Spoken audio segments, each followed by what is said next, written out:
Welcome in. Today we're going to discuss the Philadelphia Eagles and what they've done with their many receivers, tight ends, slots.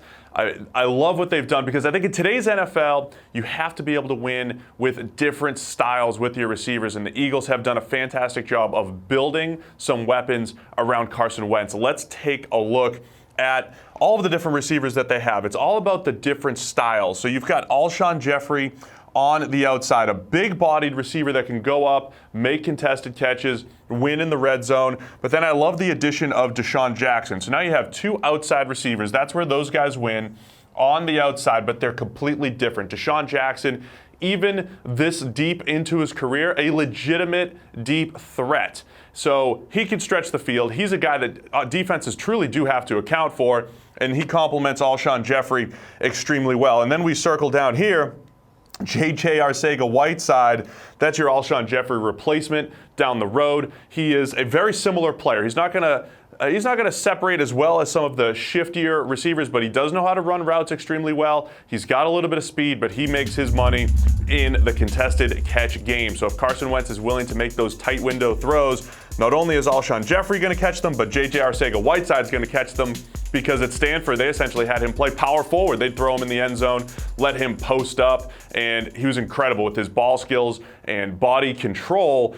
So J.J. Arcega-Whiteside adds another contested catch type of receiver, just like Alshon Jeffrey. You've got Deshaun Jackson stretching the field, and then you have a slot receiver, Nelson Agholor. Even though the slot receiving grade was down a little bit last year, 2017 was Agholor's peak. He was excellent from the slot. It's absolutely a better fit for his skill set, better than what we saw early in his career when they tried to throw him on the outside. So now, if we're just looking at three wide receiver sets, if you have Alshon Jeffrey, Deshaun Jackson, and Nelson Agholor out there, three different style receivers. You throw Arcega-Whiteside in the mix just to shake things up a little bit, and the Eagles can start to dictate matchups. That's what this is all about. That's what Doug Peterson does, as well as any coach, as well as any coaching staff in the NFL. And then if you listen to what Doug Peterson likes to say, it's all about the 12 personnel grouping. That's one running back, two tight ends, and two wide receivers. So we just focused on these four wide receivers that can have a serious impact with their different styles.